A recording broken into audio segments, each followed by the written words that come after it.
Senado. Le agradecemos la explicación y en lo posible que puedan contestar nuestras inquietudes. Para el ministro Moroni, ministro, ¿se evaluó la posibilidad? Porque si bien sabemos que es un proyecto de diputados, pero como surge el oficialismo, sin duda que ha habido consultas, intercambio de ideas, ¿no? Y nosotros, la duda y las disidencias que presentó nuestro bloque en diputados fue qué pasa con los sueldos arriba de 173.000 pesos. O sea, dicho de otra forma, el proyecto de ley que ya tuvo media sanción, está dando una exención de impuesto a la ganancia y no corriendo el mínimo imponible.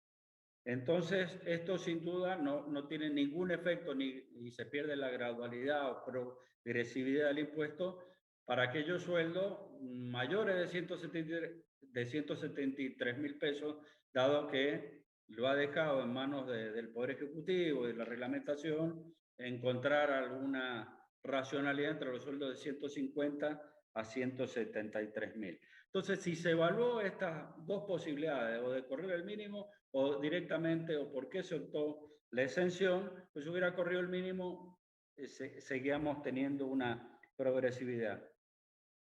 Y la otra pregunta, sin duda que la pandemia afectó a todos los trabajadores, afectó a las empresas, quizás los más protegidos siempre son los empleados del sector público, pero y el gobierno hizo algo y bastante con los monotributistas, pero esta ley no tiene ninguna consideración para los cerca de 400.000 monotributistas que tiene, autónomos, perdón, que tiene el país.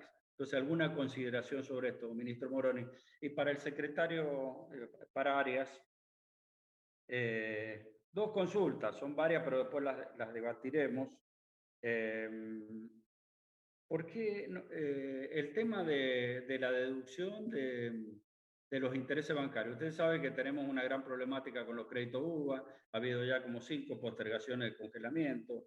Está congelado este valor desde el año 2003, prácticamente la salida de la convertibilidad, y es de 20.000 pesos. Y hay sucesivos proyectos que me he ido presentando para morigerar el impacto que ha tenido los créditos, y sin embargo esto fue planteado, pero no hubo ninguna consideración de actualizar esos 20.000 pesos, que es una cifra irrisoria, producto de los préstamos y los intereses que hoy se dan en cualquier modalidad, sea en UVA o sea en créditos con interés. Después, bueno, con respecto a que hizo mención el presidente, la incorporación que me parece justa, para no dejar lugar a dudas de los regímenes vitalicios de presidente y vice, le quiero aclarar que también tienen régimen o pensión vitalicia o renta vitalicia los miembros de la Corte, y no están acá incluidos en el proyecto de ley. Y no tiene nada que ver con los jueces ni con los magistrados, porque es un régimen especial. Uno designa un miembro de la Corte, un profesional que no ha actuado en la justicia, sino que ha ejercido la profesión y se puede hacer. Y bueno, se retira a los 4 años con un sueldo de la Corte, y si es menor, proporcionalmente. Y no sé por qué no han sido incluidos, o directamente se tendría que haber hecho mención a la ley de todos aquellos que tienen alcance de renta vitalicia. Serían nada más que esas 4 preguntas, y si me pueden responder los ministros. Gracias. Sí. ¿Qué tal? ¿Cómo va? A ver, el tema de si se pensó el efecto del impuesto a las ganancias en los salarios superiores a 173.000. La realidad es que el uso de este mecanismo de no incrementar simplemente el mínimo imponible fue justamente porque entendemos que ya en ese rango no es razonable seguir aumentando las deducciones. Yo quiero repetir un dato que dije antes. Nosotros arriba de 150.000 pesos tenemos aproximadamente el 8% de la población, pero representan el 26% de la masa salarial total, y hay una diferencia. El salario promedio en ese sector es de más de 200.000 pesos, mientras que la media de los que quedan por debajo de eso es de 71.000.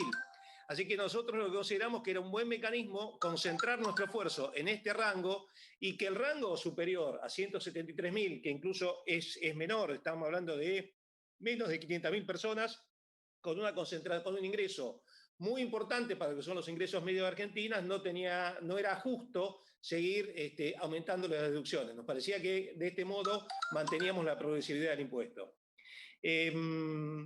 Así que no es un tema de técnica, sino simplemente es que era definir bien claro las poblaciones, de modo tal cuáles eran los que entendíamos que teníamos que hacer los esfuerzos para que no estuvieran grabados por impuestos a las ganancias. Ahora, el tema autónomos es un tema muy complejo que deberíamos tratarlo como un esquema. Hay un montón de problemas que resolver con autónomos, porque la verdad es que cuando vemos el tipo de contribución que hacen al sistema de seguridad social, la verdad que es absolutamente deficitaria.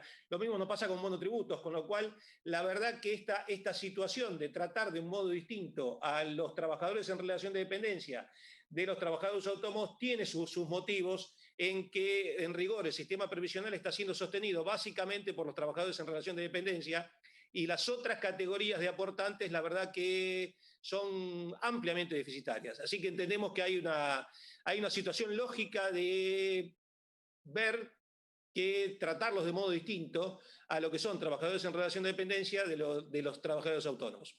La verdad que ese es un punto, todo nuestro sistema de financiamiento del sistema de seguridad social es un punto que deberíamos en algún momento empezar a debatirlo porque insisto, estos sectores son francamente deficitarios la aportación que hacen.